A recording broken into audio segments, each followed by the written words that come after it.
Sony's making it even harder to get your PS5 fixed. Why does Sony hate its biggest customers? A new Sony AAA game just leaked and the PS Plus games for October are here. Guys, real quick, by the time you're watching this video, the God of War DualSense is up for pre-order. You can pre-order it today and it'll come by the time the game launches, so you'll have a sick new controller to play God of War Ragnarok with. If you want to pick one up, use the link down in the description. How's it going, everyone? Welcome to PSReady, the channel all about PlayStation. In today's video, I have got the weekend edition of all the PlayStation news you need to know about, starting with the October PS Plus game. So in the last video, I made predictions based on a Forbes article, which usually has a pretty good track record, and honestly, the games they were picking made a lot of sense. There was stuff like Ghostwire Tokyo in there, which would have been great for October, an older Call of Duty game to be added to the service just before Modern Warfare 2 comes out. There were plenty of other good picks, but man, could not have been more wrong. But you know what? These are still some pretty good games. So what you're getting first is Hot Wheels Unleashed. This is a Hot Wheels racing game that everyone assumed was going to be terrible just because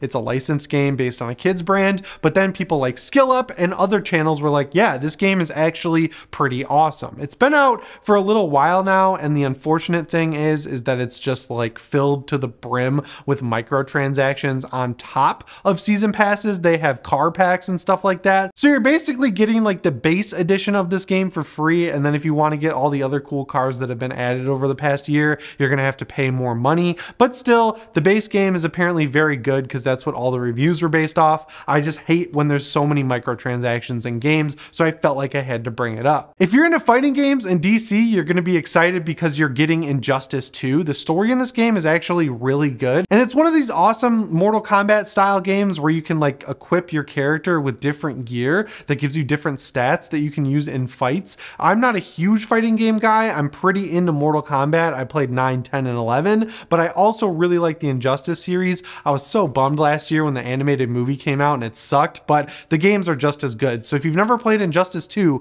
now's your chance. This is just another example though of where I wish Sony would make the Ultimate Edition free instead of the base edition, just because this game's been out for so long at this point. Just make the full edition free. And then finally, you're getting Superhot, which is a really good shooter. I played it on my Oculus Quest, but I know the VR version is available on PSVR. I think this is just the base version that's like the PS4 game that you can play with a controller. It's a shooter where the enemies only move and shoot while you're moving and shooting, so you can kind of plan your way through a level. It's really fun in VR. I'm sure it's great in not VR as well. The interesting thing is they said that the extra and premium game announcement would come later this month, but there's like 2 days till October, so I don't know what they're waiting on. It's probably something where they had a game on the list that they were going to release for free into the catalog, and then they like last second had the publisher pull out or something. But as soon as we get the update on what the extra games are going to be, I will let you know. Still, the essential lineup this month, especially when you compare it to games with gold, I will give it a solid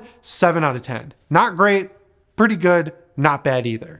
So 2 games have just been chilling on Steam for a long time now. Returnal and Sackboy: A Big Adventure. And I'm excited. I love Little Big Planet. I have a Sackboy keychain. I showed my fiance Kelsey the trailer for Sackboy: A Big Adventure, and she said she would protect Sackboy with her life. All of that is valid for sure. I just really wanted Returnal to come to PC before Sackboy. But Sackboy's coming October 27th, and honestly, it's coming along with some really cool PC features like ultra-wide support and a target of 4K 120 FPS. I don't want to like sound like I'm disappointed, but I'm just disappointed because Returnal has leaked so much more than this game. We've seen the menu in action, we've seen screenshots of the game in action, we've seen all of the graphic settings, we've seen that it's verified for Steam Deck. It's just been sitting there on Steam for months now, and Sony refuses to not only release it, they won't even acknowledge that it exists. And the only reason they're acknowledging Sackboy: A Big Adventure coming to PC is because the Latin American YouTube channel for PlayStation put the trailer up way too early. But the good thing here is that we are getting 2 PlayStation games on PC pretty much back to back. We're getting Uncharted in October, the Legacy of Thieves collection, and then right after that on October 27th, we're getting Sackboy: A Big Adventure. So that means we're probably not gonna have to wait for this like 6-month gap between games that Sony's been sticking to kind of recently. So hopefully by by the time November or December rolls around, we at least get an announcement for Returnal, because after that, all we really have to look forward to is, of course, The Last of Us Part 1 and the game I have wanted to come to PC for so long, Ghost of Tsushima. Checking off all the side stuff in Ghost of Tsushima on the Steam Deck and being able to just bounce your save back to your main PC, that's the dream of the Steam Deck. Sony, get on this. Make a Vita 2 that transfers your saves from the Vita 2 to the PS5 and plays the same games. It's hard to do, I bet, but you're Sony. Figure it out. But man, when Sony launches this PC launcher and it gives us the ability to buy games once and transfer our save from PC to PS5, I will never need to touch my Series X again, as unfortunate as that is to say. Every Xbox game comes out on PC, and now every Sony game seems to be coming out on PC, but I love playing games on my couch with that DualSense controller, and the best part about playing those games on PS5 versus PC is that if you want the DualSense features on PC, you got to have the controller wired. So, in like, long story short, I like playing these games on my couch. I like using the PlayStation 5, and games like Destiny, where I can bounce my save back and forth from my PC, my gaming laptop, to my PS5, and it's totally seamless and I don't even have to think about it. It's like one of the coolest things ever that doesn't seem that cool, I guess, until you experience it. So yeah, here's my wish list for Sony. A dongle for the DualSense that allows you to use it wirelessly and take advantage of the features for PC. B, this launcher coming out sooner rather than later, because I want to transfer my saves back and forth, and hopefully that feature extends to Steam and isn't exclusive to the launcher, but if it is, I won't really care because I'm buying these games on PlayStation either way. And then C, I really want a Ghost of Tsushima announcement. I want a Horizon Forbidden West announcement. I want a release date for The Last of Us Part 1 on PC, because I will double dip or quadruple dip or whatever it is at this point just to have that game on my Steam Deck. And I would also like an announcement for Returnal. These are my demands. Sony, meet them as soon as possible. They're not even that bad. Like, I'm trying to make it better for everyone. All right, now let's talk about NFTs. Okay, so remember when PlayStation Stars were announced and everyone was like, man, this really sounds like NFTs. And Sony was like, they are very specifically not NFTs. And then every announcement we hear about them just makes them sound like NFTs. Like the last time we heard about them, they were like, oh yeah, you're gonna be able to have 3D representations of consoles that we stop you from playing games from, like the PlayStation 3. And you'll be able to pull them up on your phone and see them like little digital trophies. And you'll own them because you're a loyal PlayStation customer. And it's like, damn, that sounds a lot like NFT. So if you sign up with your PlayStation Network account, you will get loyalty points, which can be redeemed for PSN wallet funds and select PS Store products. And then digital collectibles, which are described as beautifully rendered digital representations of things PlayStation fans enjoy, including figurines of beloved and iconic characters from games and other forms of entertainment, as well as cherished devices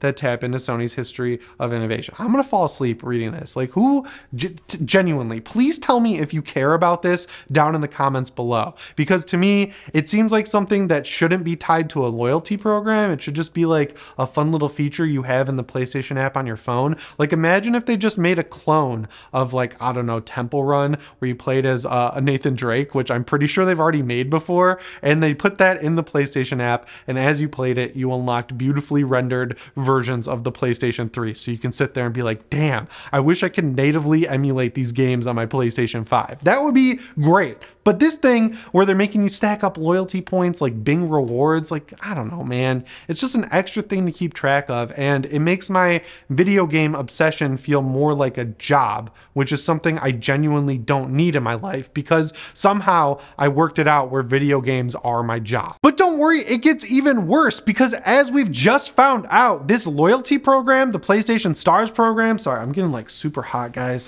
It's like 1,000 degrees in here. Okay, but it gets even worse. I'm getting heated here. This PlayStation Stars program, as we've just found out, not only is it going to be tied to getting like PSN credit and some stuff from the PlayStation merch store, which is honestly, like, they have some cool stuff in there.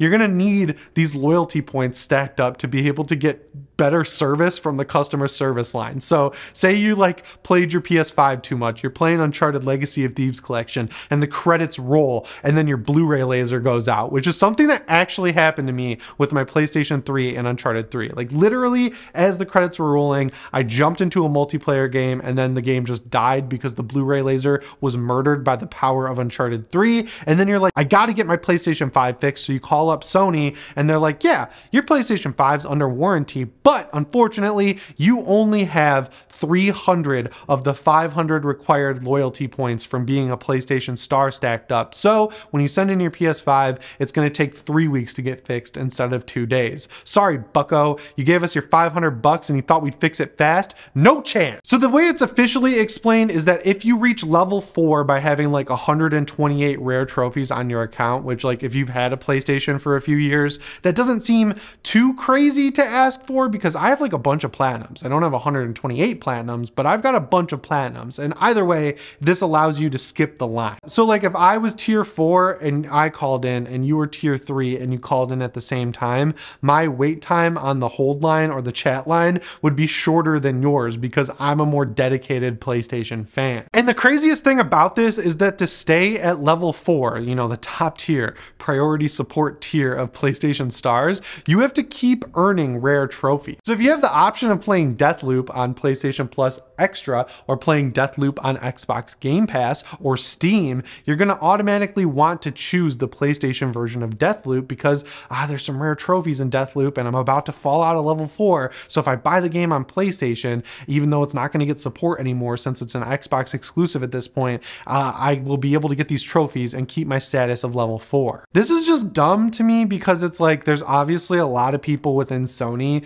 working on this who could have been working on something else in the meantime, like getting 1440p support faster on a console since, you know, it's the most common resolution for people's monitors that they've been buying for the past 3 or 4 years. I saw a hardware developer on Twitter complaining that people were saying this should have been a feature at launch. He was saying, yeah, we developed this while we were stuck at home without crunch, so like I'm proud of what we accomplished. And that doesn't change the fact that you have all these people working on dumb features no one wants, like 3D representations of a PlayStation Vita, while you could have been having the same group of people sitting there like, yeah, we need to have 1440p support at launch. Let's get a team together and make this happen. As someone who's been a fan of PlayStation my entire life, I hate how much this brand's reputation seems to be tied to the person running the show. I guess it's good that we can blame stuff on the person at the top, but I will tell you that when Jack Tretton was leading Sony or when Sean Layden was leading Sony, it was just such a better experience as a consumer and as a PlayStation fan. Like I felt like the goal during that period was making great games to make it feel like my PlayStation 3 and 4 purchases were justified. And now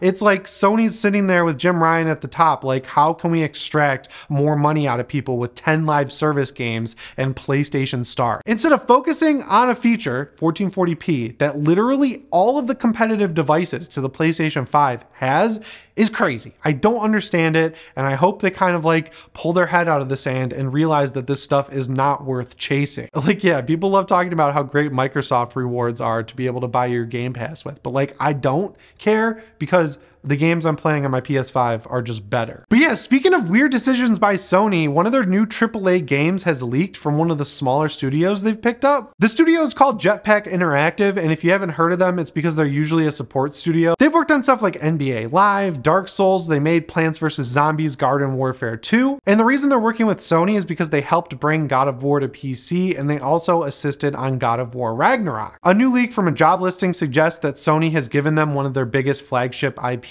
to work on a new live service game in the genre, and knowing that the people who made Destruction All-Stars had Twisted Metal removed from them, I'm willing to bet that there's like a good possibility that what they're working on is this Twisted Metal game. We know there's a TV show coming out either next year or early 2024. We know there's been a new Twisted Metal game in development over at PlayStation for a long time now, and them calling it a flagship IP. I mean, there's only so many of those that you can really think of that aren't being handled by other studios, like Ghost of Tsushima, Death Stranding, God of War, Uncharted, and The Last of Us. Like, all of those are covered by other studios. So in my mind, if I'm thinking of flagship PlayStation IP that's not already tied to another studio, the only one I can really think of is Twisted Metal. And honestly, as much as I was just ragging on Sony for making too many live service games, Twisted Metal works as a live service. It's already got the hero shooter-esque setup where there's a bunch of iconic characters all competing in a ring with different cars and abilities. That's an easy way to have a battle battle pass, like an Avengers style per character battle pass where you're unlocking skins for the character